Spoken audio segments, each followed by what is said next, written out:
Welcome to the 260th Commencement of the University of Pennsylvania. Chairman Cohn, trustees, honored guests, I give you the great class of 2016.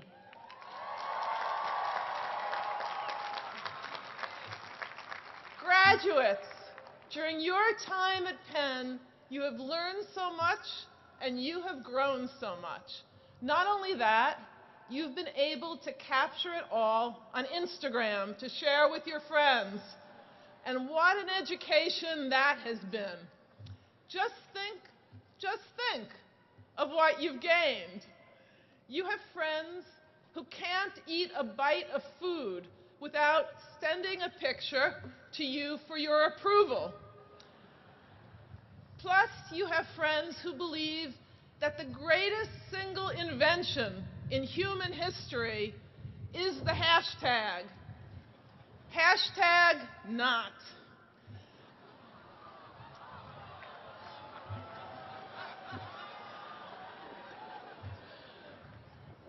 These virtual friendships are new and often wondrous, but they still don't replace the friendships that you make in person with an open mind and an open heart.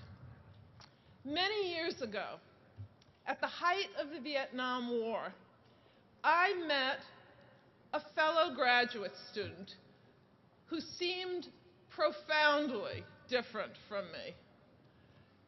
We crossed each other's paths. He had trained to be an Air Force fighter pilot.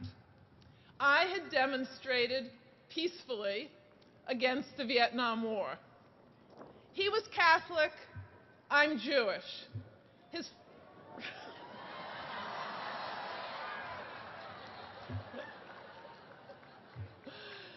father was a lawyer, and his family was solidly middle class. My mother and I lived on Social Security survivors' benefits and her secretary's income. She was a great secretary, too. And I'm the first in my family to graduate from college. Yes. To many at that time, these differences seemed absolutely impossible to bridge. Religion and class, and he came from the South and I from the North, yet despite these differences, we soon were friends. And today, all these years later, no achievement and no pleasure in my life rivals that unlikely yet lifelong friendship with my husband, Michael Doyle.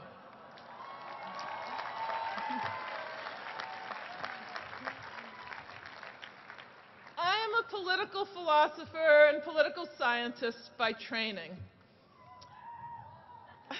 Thank you, political scientists out there and philosophers. We're in the midst of a national election that's so vicious that it's been described by some as the Game of Thrones.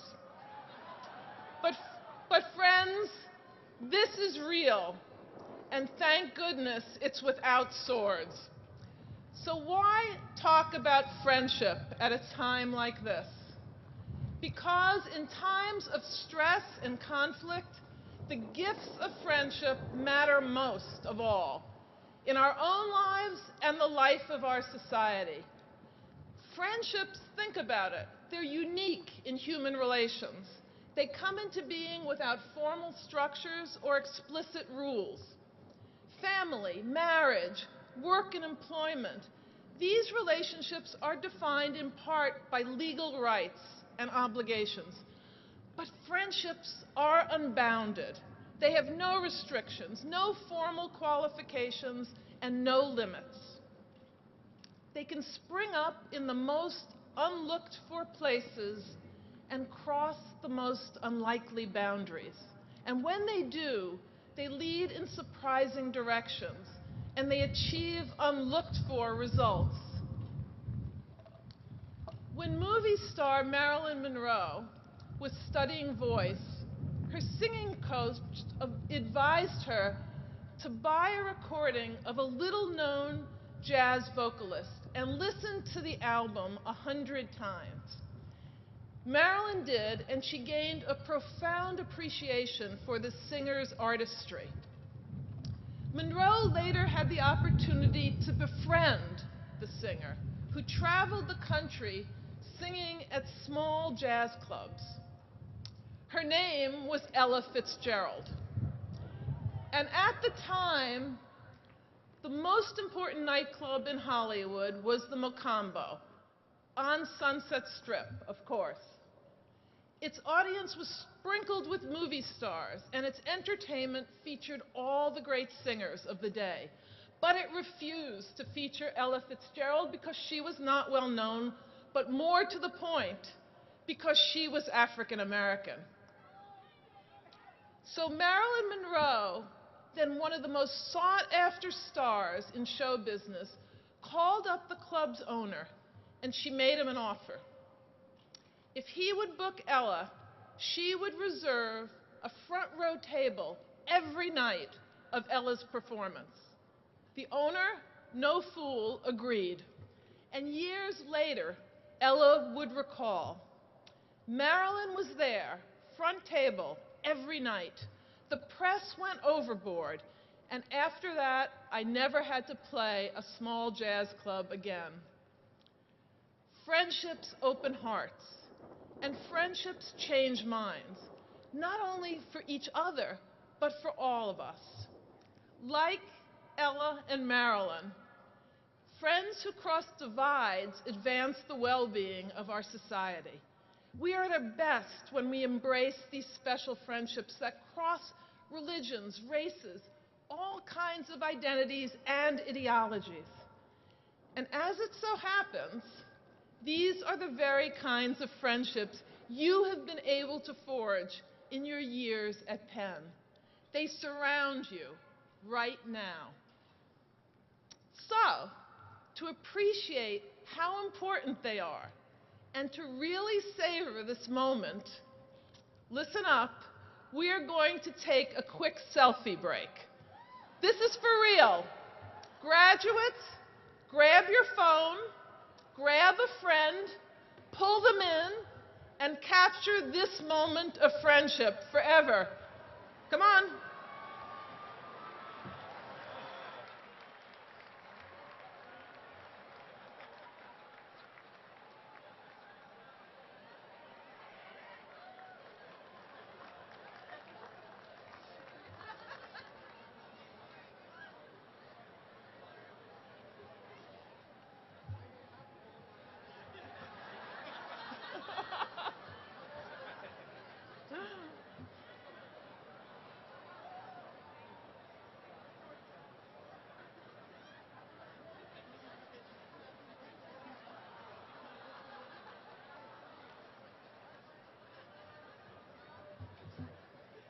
Okay. I would give you my hashtag, but I don't have it. Terrific. Someday you will thank me for that.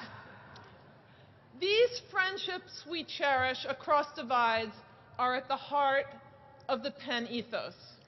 From your countless student clubs, your community outreach, your studies abroad, and from the world that coursed with you every day on Locust Walk, you have generated passionate intercultural connections and friendships. That is the meaning of the image you just snapped. It will become, in the years ahead, more important than ever. And not just for you, but for all of us, all of society. Never in your lifetimes have the walls that threaten to divide us seemed higher. Mutual respect across divides has become scarce, understanding rare, personal viciousness rife.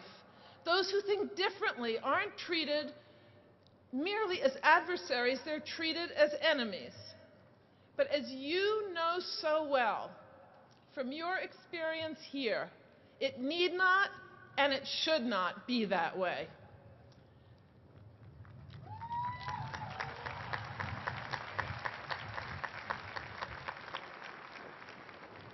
Shortly after Supreme Court Justice Antonin Scalia died this year, an image appeared often in the news.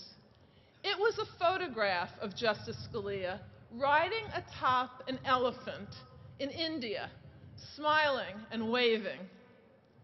Behind him, on the very same elephant, was Supreme Court Justice Ruth Bader Ginsburg, also smiling and waving.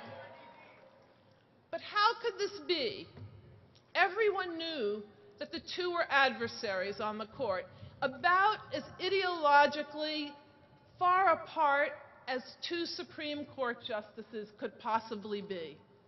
In fact, though, they shared a friendship, along with trust and respect across a great political divide. They shared holiday gatherings with their families and friends. And when it was announced from the bench that Justice Ginsburg had lost her husband, Justice Scalia could be seen wiping away tears. That's what friends do. We share laughs. We share tears. And from time to time in the jungles of life, we share the odd elephant ride. And that is why, in the midst of this bare-knuckled election season, saturated with personal viciousness, I'm extolling the enduring value of special friendships. Friends who don't think and look just like us, they not only enliven our lives, they also enrich our society and the entire world. They enable us to govern inclusively. They enable us to make sound policy, to build communities and societies that are worth living in. And so we celebrate really good news today. You and your generation of graduates are uniquely well equipped to resist the horrors that can come of political and social polarization.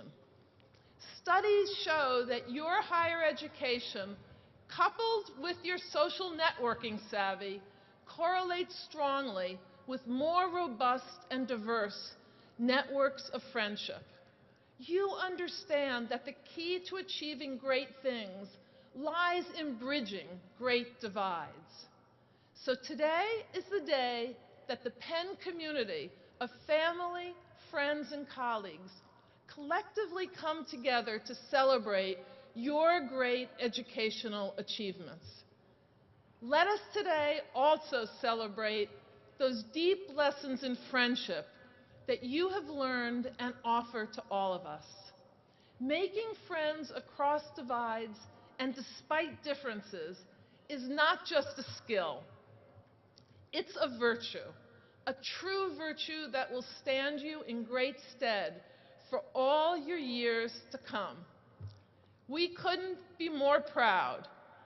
There are so many friendships for life that will have begun during your times at Penn and will yield joys and benefits that we cannot possibly predict, but that will truly enrich your lives and that of our society, especially if you get involved and stay involved as you have been at the University of Pennsylvania. So I ask everyone here to stand. Family and friends, faculty and colleagues, trustees and honorees, stand with me now and show the great class of 2016 just how proud we are.